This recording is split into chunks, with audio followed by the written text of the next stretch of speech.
कि कथी के चटिया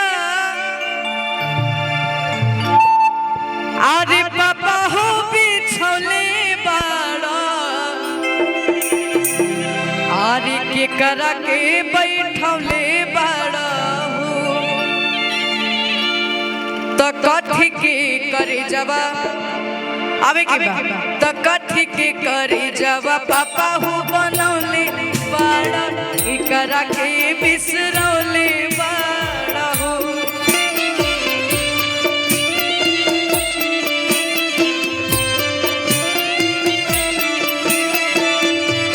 कथी के चटैया पापा हो बिछौले बाड़ा इकरा के बैठौले बाड़ा हो कथी के चटैया पापा हो बिछौले बाड़ा हमरा के बैठौले बाड़ा हो कथी के करे जब पापा हो बनौले बाड़ा इकरा के बिसरौले बाड़ा हो कथी के करे जब पापा हो बनौले बाड़ा इकरा के बिसरौले बाड़ा बड़ी दुख के साथ बेटी से का कहला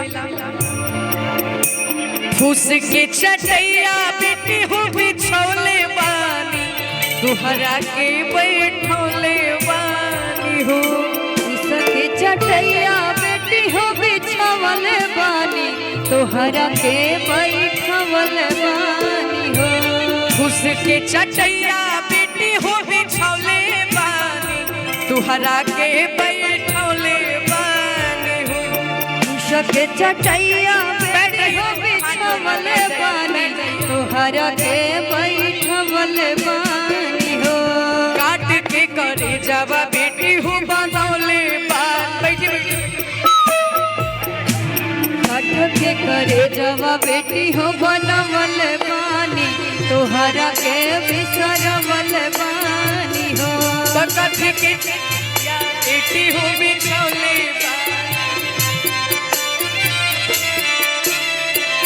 अरे छोटी चुकी से पोस के सियान कैला पापा जी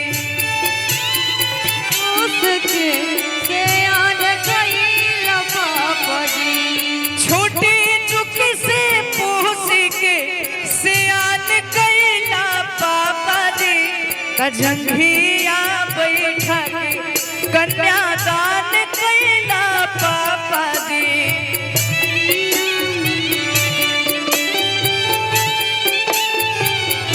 कथी के चटैया पापा हो बिछौले बाड़ा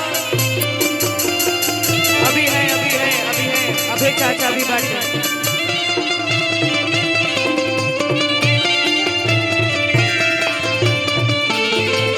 बेटी पापा से का पूछे ले कि तुहरे पोखरवा के ये कहीं मछरिया बानी आरे कहे ना सहे जाता रहो कि तहरे पोखरवा के एक कहे मछरिया रे बानी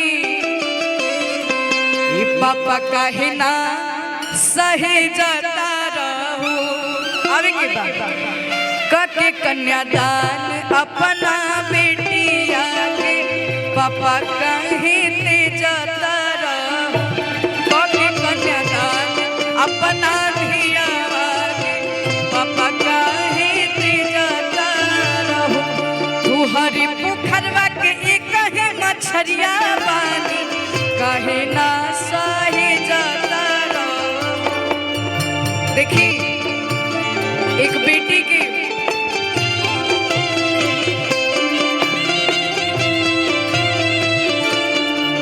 जब एक बेटी के अपना घर से विदाई होला जब ब्याह होला चलत रहे के बाद जगदम्बा चाचा और जौन दुख होला वो एक बेटी और एक बाप ही जाने तहरी पोखरवा के एक कहे मछरिया रे बानी कहे ना सहे जाता रहो तहरी पोखरवा के एक कहे मछरिया बानी कहे ना सहे जाता रहो के कन्यादान अपना धियावा के पापा काहे ते जाता रहो। अब है चाचा, अभी है लाइन है।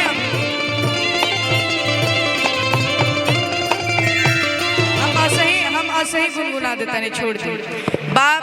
आखिरी में एक हम लाइन का कार्यक्रम के अंत तक जैसे कोट बस दे दीजिए। हाथ जोड़ रहे हैं आप लोग से, कोट दे दीजिए, बस कोट दीजिए ना। कोट यार इन लोग कोट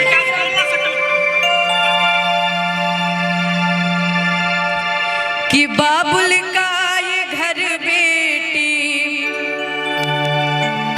वो कुछ दिन का ठिकाना है, बन के दुल्हन तुमको घर पिया के जाना है। आना है जगदम्बा बाबा, आखिरी गीत बातें बढ़िया से बजा दे रहो लोग। बाबुल का ये घर बेटी कुछ दिन का ठिकाना है, बाबुल का ये घर बेटी वो कुछ दिन का ठिकाना है, बन के दुल्हन तुमको वो सुनो पिया घर जाम बिहारी है जी कि थोड़े संस्कारी है जी। राकेश भैया सुनिए, आप नीचे चले जाइए, दोनों राकेश भैया लोग, दोनों राकेश भैया लोग नीचे चले जाइए, नीचे से वीडियो बना लीजिए, बनाना है तो, वरना मत बनाइए। कि हाँ हम बिहारी हैं जी कि थोड़े संस्कारी हैं जी, कि मिट्टी को सोना करने, माटी को सोना करने वाले कलाकारी है जी। हाँ हम बिहारी हैं जी, थोड़े संस्कारी हैं जी। हाँ हम बिहारी हैं जी, थोड़े संस्कारी हैं जी। माटी को सोना करने, माटी को सोना करने वाले कलाकारी है जी। हाँ हम बिहारी हैं जी, थोड़े संस्कारी हैं जी। हाँ हम बिहारी हैं जी, थोड़े संस्कारी।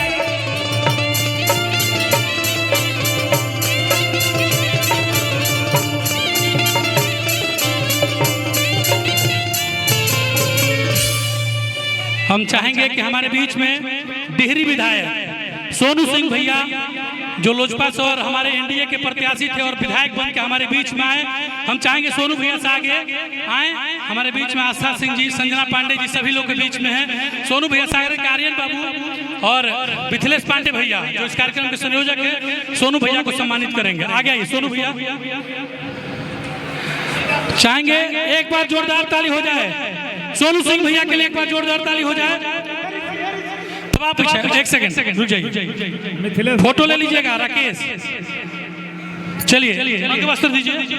हम चाहेंगे मिथिलेश भैया से कि आस्था सिंह जी को आप अंग वस्त्र और मोमेंटो देकर सम्मानित करेंगे। चाहेंगे फोटो वीडियो लेते रहिएगा राकेश जी। हमारे बीच में मुंबई से चल के टीवी क्वीन संजना पांडे जी हैं, हम इनको भी चाहेंगे अंग वस्त्र और साल देके इनको सम्मान। पीछे हटो ना आप लोग खाना खा। संजना पांडे जी को, अच्छा हाँ ऋषि मोमेंटो। हम चाहेंगे कि आर्यन बाबू को सम्मान मिथिलेश